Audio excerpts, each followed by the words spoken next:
Les enquêtes de Victor Lefebvre, Frontières sanglantes. Chapitre 1, le prologue sanglant.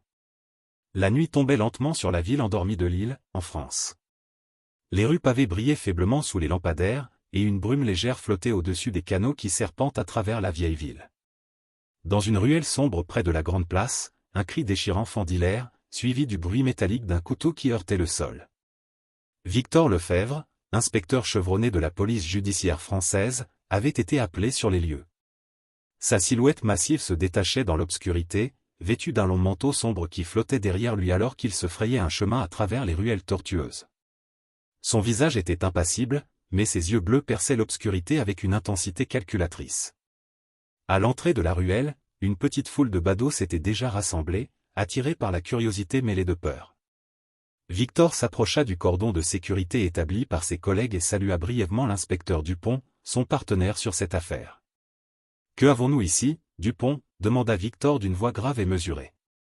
Dupont, un homme plus jeune au visage émacié et aux cheveux ébouriffés, ajusta ses lunettes avant de répondre, « Une scène de crime particulièrement macabre, monsieur Lefebvre. La victime semble avoir été poignardée à plusieurs reprises. Nous n'avons pas encore identifié le corps, mais nous avons commencé à fouiller pour des indices. » Victor hocha la tête d'un air entendu. Il s'approcha du corps, étendu sur le sol pavé dans une mare sombre qui s'étalait autour de lui. Le visage de la victime était figé dans une expression de terreur, les yeux grands ouverts comme s'il cherchait encore à comprendre ce qui leur était arrivé. Il examina méticuleusement la scène, notant chaque détail, l'agencement des marques de pas, les éclaboussures de sang sur les murs de briques rougeâtres, et un morceau de tissu déchiré pris dans une grille d'égout à proximité. Alors que Victor se penchait pour inspecter de plus près le tissu, une silhouette fugitive attira son attention dans l'ombre à quelques mètres de là. Quelqu'un s'éloignait rapidement de la scène du crime. Sans hésitation, Victor se mit à poursuivre la silhouette fuyante à travers les ruelles étroites de la vieille ville. Son cœur battait la chamade alors qu'il accélérait le pas, sa respiration rythmée par le son de ses bottes frappant le sol. La silhouette se glissa dans une cour déserte derrière une vieille église abandonnée. Victor ralentit en approchant, son souffle se calmant légèrement alors qu'il cherchait à repérer le fuyard. Soudain, un bruit métallique résonna derrière lui. Victor se retourna brusquement pour faire face à une ombre sombre, tenant un couteau ensanglanté. « Ne faites pas un geste de plus » ordonna Victor d'une voix ferme, son regard cloué sur l'intrus. L'ombre hésita, puis laissa tomber le couteau avec un cliquetis sourd sur le pavé. C'était un jeune homme, le visage pâle et les yeux écarquillés d'horreur. « Je ne voulais pas » balbutia-t-il, les mains tremblantes levées en signe de reddition. Victor s'approcha lentement, les sens en alerte. « Expliquez-vous » dit-il calmement, en gardant une distance prudente. Le jeune homme, visiblement bouleversé, commença à parler, débitant une histoire confusément. Il prétendait avoir été témoin du meurtre mais n'avoir rien fait pour l'arrêter. Il raconta comment il avait vu un autre homme s'enfuir après avoir poignardé la victime à plusieurs reprises. Victor nota chaque détail, son esprit analysant les informations alors qu'il gardait le jeune homme sous surveillance. Ce premier indice pourrait être crucial pour résoudre ce meurtre et peut-être en comprendre d'autres qui pourraient suivre. Chapitre 2, le lien brisé. La journée suivante trouva Victor Lefebvre et son équipe à Bruxelles, en Belgique, où un nouveau meurtre venait d'être signalé. La scène du crime était située dans un quartier résidentiel tranquille près de la Grand Place, contrastant fortement avec l'agitation nocturne de Lille. La victime, une femme d'une cinquantaine d'années nommée Sophie Dubois, avait été retrouvée dans sa propre maison. Son corps gisait dans le salon, les mains liées derrière le dos avec une corde serrée. Elle avait été poignardée à plusieurs reprises, tout comme la victime précédente à Lille. Victor observa la scène avec une expression grave. Il était accompagné de l'inspecteur Van Damme, son homologue belge pour cette affaire. Van Damme était un homme robuste avec une moustache épaisse et des yeux perçants, ayant une réputation de fermeté dans ses méthodes d'enquête. « Qu'est-ce que nous avons, Van Damme » demanda Victor en s'approchant du corps. Van Damme soupira, ajustant ses lunettes avant de répondre d'une voix grave, « Sophie Dubois, restauratrice bien connue dans le quartier. » Aucun signe d'effraction, ce qui laisse penser que le tueur pourrait avoir été invité ou que la porte était ouverte. Victor observa attentivement les marques de pas sur le sol en parquet, notant les différences subtiles entre les empreintes des chaussures de la victime et celles d'une autre personne, plus lourde et plus grande. « Des témoins » demanda-t-il en scrutant la pièce. Van Damme secoua la tête. « Pas encore. Mais nous avons commencé à interroger les voisins. Certains disent avoir entendu des voix élevées tard dans la nuit, mais personne n'a vu qui est entré ou sorti de la maison. Victor se dirigea vers la fenêtre du salon, regardant à travers les rideaux légèrement tirés vers la rue tranquille. Une Mercedes noire était garée devant la maison, probablement celle de la victime. Recherchez des traces de fibres ou d'ADN étrangers, ordonna Victor à son équipe qui s'activait déjà autour de la maison. Je veux savoir qui est entré ici et s'il y a des liens possibles avec le meurtre à Lille. Pendant que les techniciens de la police scientifique prenaient des échantillons, Victor sortit son carnet et commença à prendre des notes. Il était clair pour lui que les meurtres étaient liés, malgré les différences apparentes entre les victimes. Le modus operandi était trop similaire pour être une coïncidence. Alors qu'il faisait le tour de la maison pour examiner les entrées et les sorties possibles, une conversation attira son attention à l'extérieur. Deux voisins discutaient à voix basse près de la clôture de jardin, regardant par intermittence vers la maison de Sophie Dubois. Victor s'approcha d'eux, une silhouette imposante dans son long manteau sombre. « Inspecteur Lefebvre, police judiciaire française » se présenta-t-il avec un léger accent. Les voisins sursautèrent légèrement avant de se tourner vers lui, visiblement nerveux. Victor nota leur nom et commença à poser des questions sur ce qu'ils avaient entendu ou vu la nuit précédente. Finalement, un des voisins, un homme âgé au visage ridé par le soleil, sembla se rappeler quelque chose d'important. « J'ai vu une silhouette se faufiler hors de la maison de Sophie vers une voiture sombre, déclara-t-il d'une voix tremblante. Je n'ai pas vu son visage, mais ça avait l'air d'un homme de grande taille. Victor hocha la tête, prenant note de cette information cruciale. Merci pour votre coopération, dit-il poliment avant de retourner à l'intérieur pour discuter avec Van Damme. Une voiture sombre, probablement une Mercedes comme celle devant nous, dit Victor à voix basse à Van Damme. Le tueur a peut-être utilisé le même véhicule à Lille et ici. Van Damme acquiesça. Nous devons obtenir les enregistrements de sécurité de la rue et interroger les propriétaires de véhicules similaires dans le quartier. Peut-être que nous pourrons identifier notre suspect. Victor regarda par la fenêtre vers la Mercedes noire, ses pensées se concentrant sur le lien potentiel entre les deux meurtres. La chasse au tueur venait de s'intensifier, et chaque indice pourrait être crucial pour éviter que d'autres vies ne soient perdues. Chapitre 3, Lien troublant. Les jours passèrent rapidement, remplis de recherches intensives et d'interrogatoires méticuleux dans les deux pays. Victor Lefebvre et son équipe collaboraient étroitement avec leurs homologues belges pour rassembler chaque indice, chaque détail qui pourrait les rapprocher du tueur en série qui sévissait de part et d'autre de la frontière. Dans un bureau de police à Bruxelles, Victor regardait une carte étalée sur la table, épinglant les lieux des deux meurtres. Les marqueurs rouges indiquaient Lille, où tout avait commencé, et Bruxelles, où Sophie Dubois avait été retrouvée sans vie dans sa maison. Nous avons une corrélation entre les deux voitures sombres observées près des scènes de crime, dit Victor à son équipe qui l'entourait. Le tueur utilise probablement le même véhicule pour se déplacer entre les deux pays. Cela pourrait être notre lien crucial. Nous avons également obtenu les enregistrements de sécurité de la rue où Sophie Dubois vivait, ajouta l'inspecteur Van Damme en montrant des captures d'écran sur son ordinateur portable. Nous avons repéré une Mercedes noire qui est entrée et sortie aux heures correspondant au meurtre. Victor observa attentivement les images, essayant de voir si le visage du conducteur était identifiable. « Avez-vous une plaque d'immatriculation » demanda-t-il. Van Damme secoua la tête. Malheureusement, le numéro de plaque n'est pas clairement visible sur les enregistrements. Mais nous avons déjà commencé à interroger les propriétaires de véhicules similaires dans la région. Continuez à presser les témoins et les voisins, dit Victor avec fermeté. Il y a forcément quelqu'un qui a vu ou entendu quelque chose qui peut nous aider à identifier notre suspect. Pendant que l'équipe continuait ses recherches, Victor prit un moment pour examiner les rapports détaillés des autopsies des deux victimes.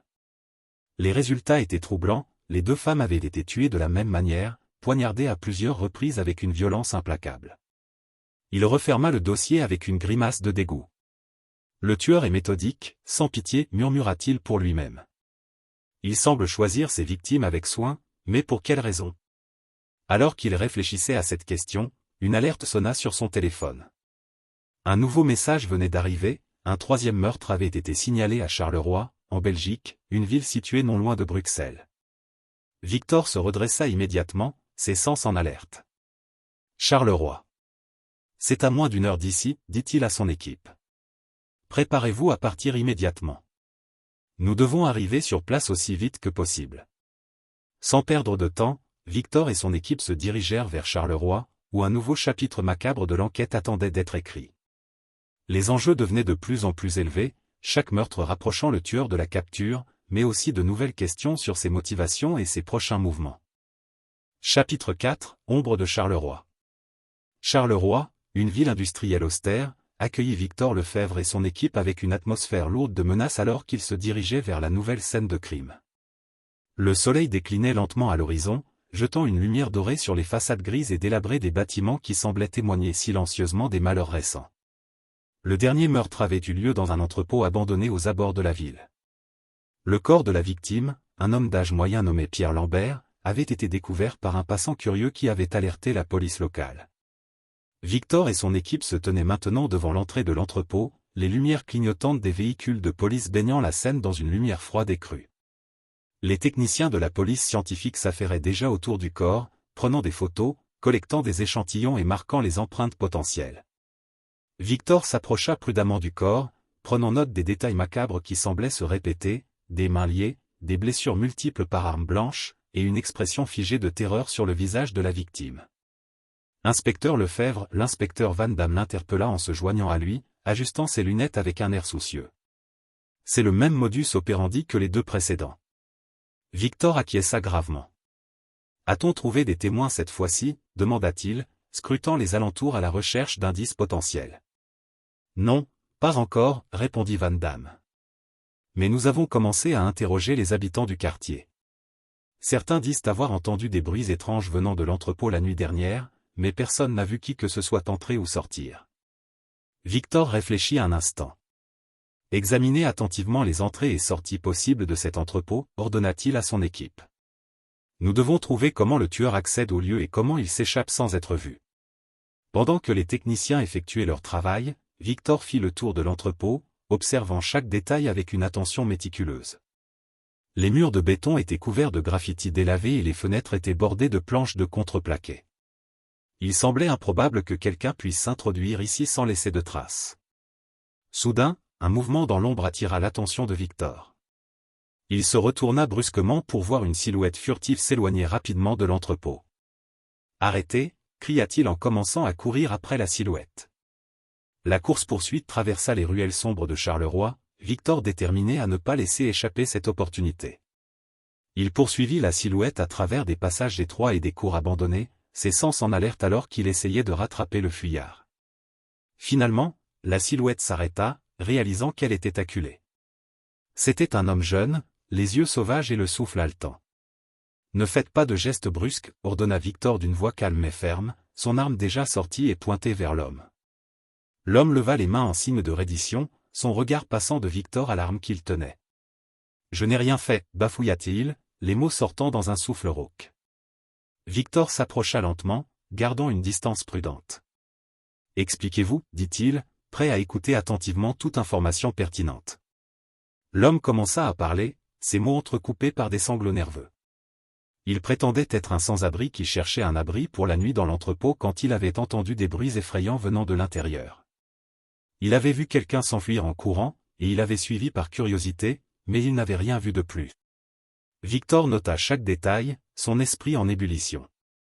Ce témoin potentiel pourrait avoir vu quelque chose de crucial, mais il était également prudent de ne pas prendre ses paroles pour argent comptant sans plus de vérification. Emmenez-le au poste pour un interrogatoire approfondi, ordonna Victor à un officier qui venait de les rejoindre. Je vais l'accompagner. Alors que l'homme était emmené, Victor réfléchit à la nouvelle pièce du puzzle qu'il venait de découvrir. Chaque indice, chaque témoignage, le rapprochait un peu plus de comprendre qui était le tueur en série qui sévissait impunément de part et d'autre des frontières. Chapitre 5, les ténèbres révélées. La nuit était tombée sur Charleroi lorsque Victor Lefebvre retourna au poste de police pour interroger le témoin qu'ils avaient capturé près de la scène du crime. L'homme, nommé François Martin, était assis dans une petite salle d'interrogatoire, regardant nerveusement autour de lui alors qu'il attendait l'inspecteur Lefebvre. Victor entra avec un air sérieux, refermant la porte derrière lui. Il s'assit en face de François et posa son carnet sur la table. « François, je veux que vous me disiez exactement ce que vous avez vu et entendu cette nuit dans l'entrepôt, dit-il d'une voix calme mais autoritaire. François regarda Victor avec méfiance, puis commença à raconter son histoire une fois de plus. Il répéta que, en cherchant un endroit pour dormir, il avait entendu des bruits étranges venant de l'entrepôt. Il avait vu une silhouette se précipiter à l'extérieur, mais il n'avait pas vu son visage.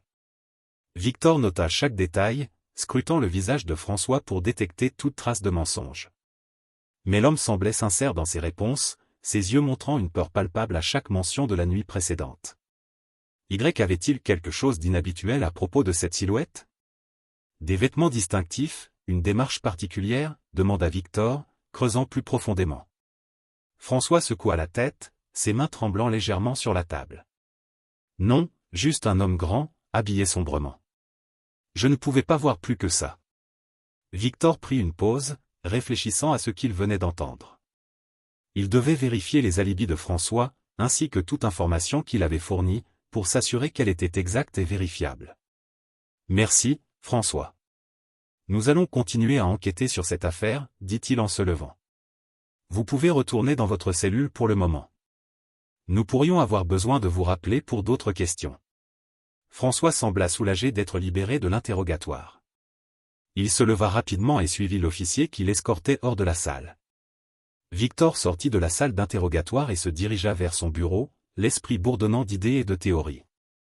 Il savait qu'il devait trouver des preuves tangibles pour confirmer ou infirmer les dires de François. Chaque élément de cette enquête devait être minutieusement vérifié pour éviter toute erreur. Pendant que Victor examinait les dossiers sur son bureau, un appel sur son téléphone le fit sursauter.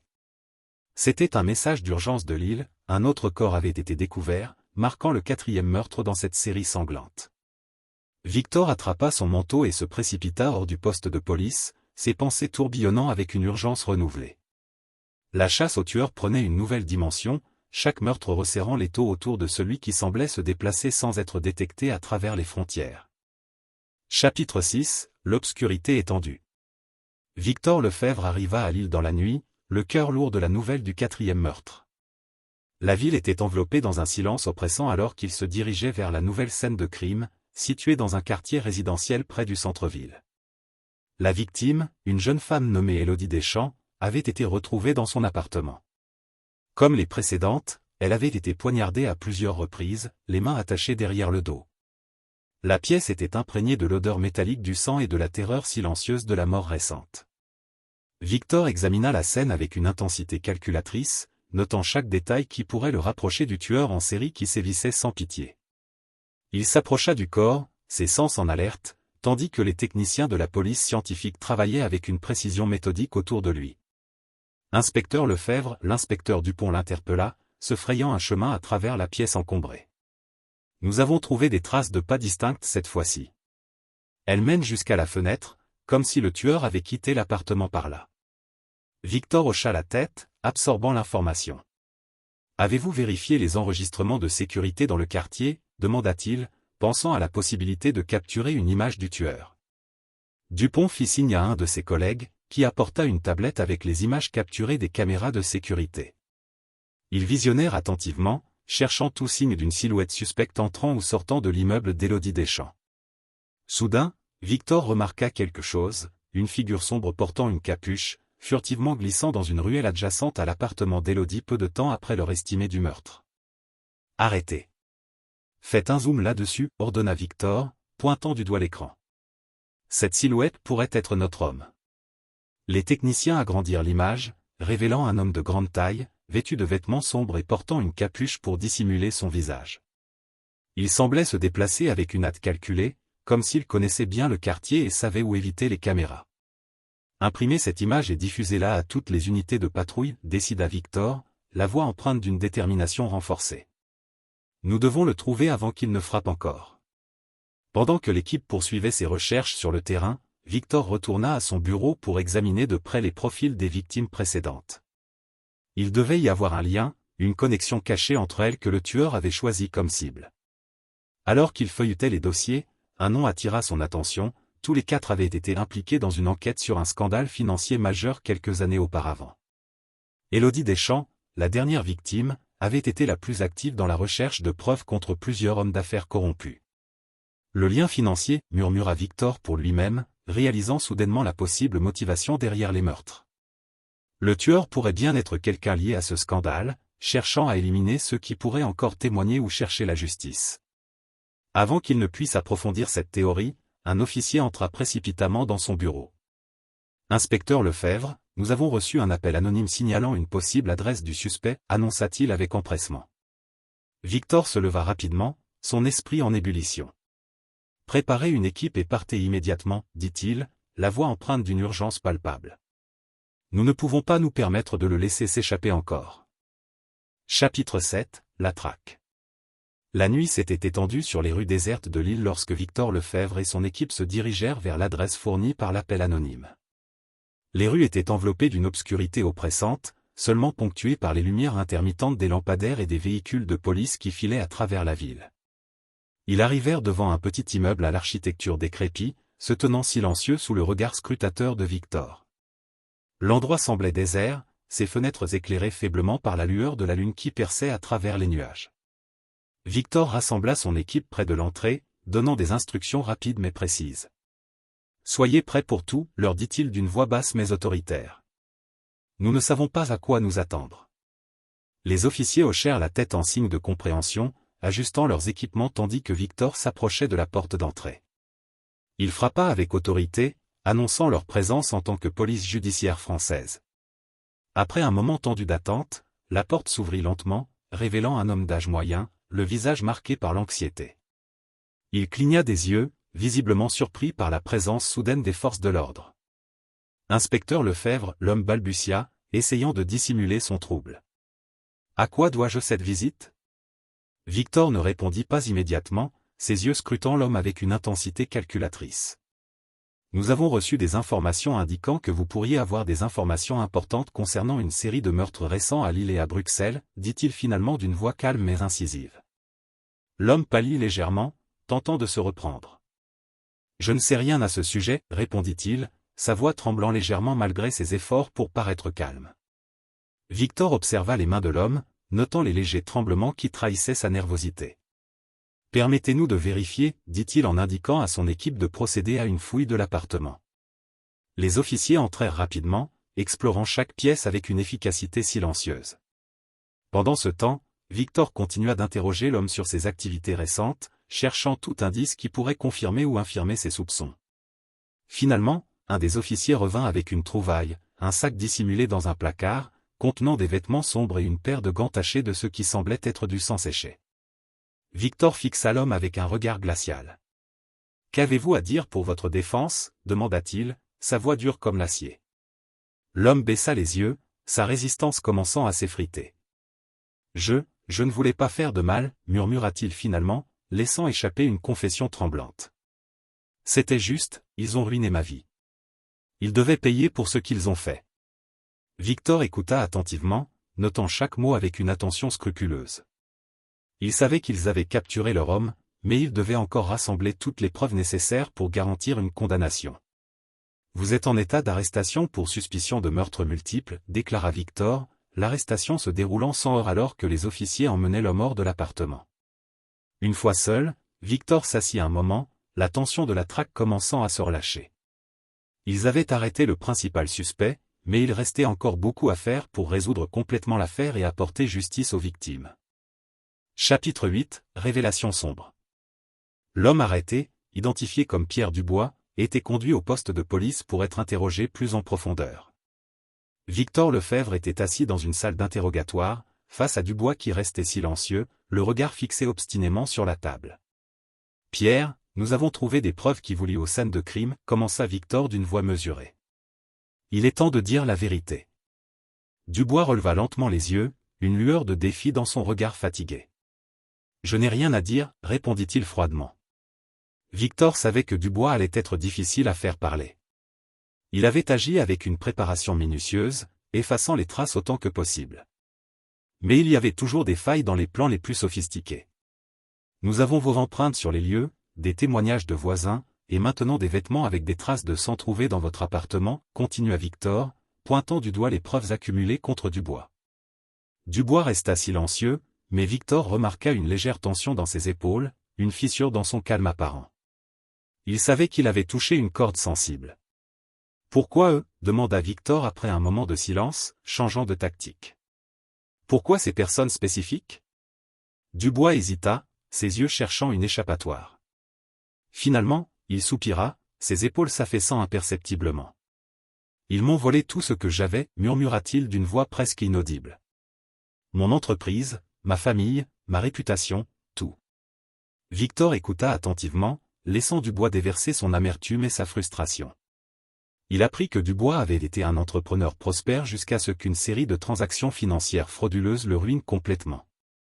Les victimes, dont Élodie Deschamps, avaient été impliquées dans l'enquête qui avait détruit sa vie.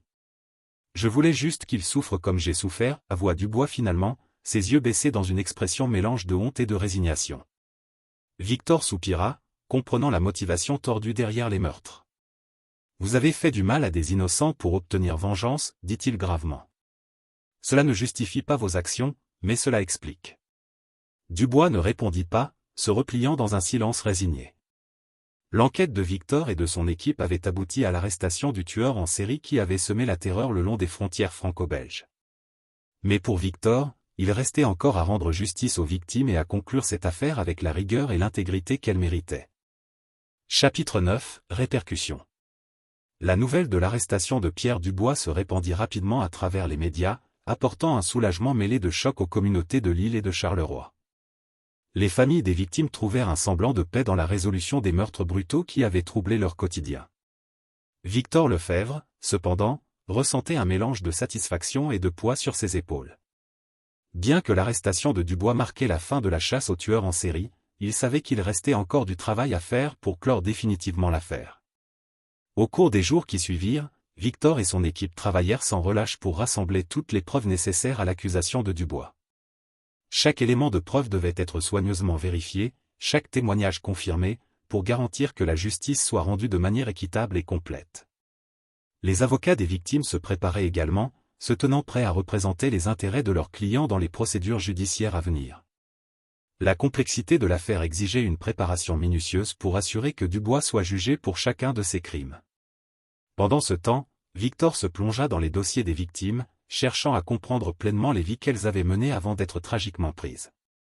Chaque victime avait une histoire, des proches qui les pleuraient, et des rêves qui avaient été brisés par la violence aveugle de Dubois.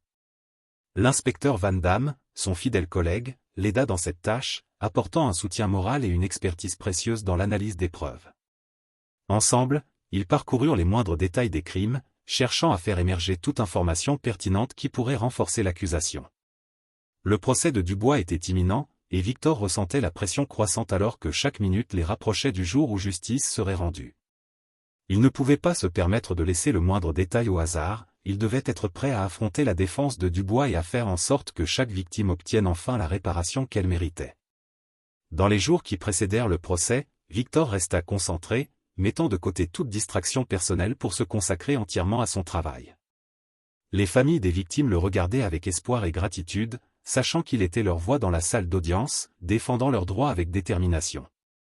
Le procès de Pierre Dubois allait être un moment crucial non seulement pour les familles des victimes, mais aussi pour Victor lui-même. Il était déterminé à voir Dubois répondre de ses actes devant la justice, marquant ainsi la fin tragique mais nécessaire de cette sombre affaire qui avait secoué les frontières franco-belges. Chapitre 10, le procès. Le tribunal était rempli de tension lorsque le procès de Pierre Dubois commença. Victor Lefebvre était assis parmi les membres du ministère public, son regard fixé sur Dubois qui était assis à l'autre extrémité de la salle d'audience, entouré de ses avocats. Les familles des victimes étaient présentes, leurs visages empreints de tristesse et de résolution. Elles attendaient avec impatience que justice soit rendue pour leurs proches perdus de manière tragique. L'accusation ouvrit le procès en présentant les preuves accumulées contre Dubois, les empreintes sur les lieux des crimes, les vêtements ensanglantés trouvés dans son appartement, les témoignages des voisins, et les motifs de vengeance liés au scandale financier. Victor témoigna également, expliquant en détail le travail de son équipe pour retrouver Dubois et reconstituer les événements qui avaient conduit à son arrestation. Chaque mot qu'il prononça était imprégné d'une détermination froide, un rappel de l'engagement inébranlable à faire triompher la vérité et la justice. La défense tenta de discréditer certaines preuves, mettant en doute la validité des témoignages et suggérant que Dubois était une victime du système judiciaire plutôt qu'un coupable. Mais chaque argument était méticuleusement contré par l'équipe de l'accusation, soutenu par une montagne de preuves tangibles. Finalement, après des jours de délibération et de débats passionnés, le jury se retira pour délibérer. Les heures semblaient interminables, chaque minute amplifiant l'anticipation et l'anxiété dans la salle d'audience. Enfin, le verdict fut rendu, coupable. Pierre Dubois fut reconnu coupable des meurtres multiples et condamné à la réclusion à perpétuité sans possibilité de libération conditionnelle. Un silence solennel s'abattit sur la salle, brisé seulement par les sanglots étouffés des familles des victimes et les regards de satisfaction et de soulagement sur les visages des membres du ministère public. Victor Lefebvre sortit du tribunal, le cœur lourd mais l'esprit en paix. La justice avait été rendue, les coupables avaient été punis, mais il savait que les cicatrices laissées par ces événements ne guériraient jamais complètement pour ceux qui avaient perdu leurs proches. Alors qu'il quittait le tribunal, une petite lueur d'espoir se fit jour dans son cœur. Peut-être que, grâce à leur travail acharné et à leur détermination, ils avaient apporté un semblant de clôture à cette sombre affaire qui avait laissé une empreinte indélébile sur les communautés de Lille et de Charleroi.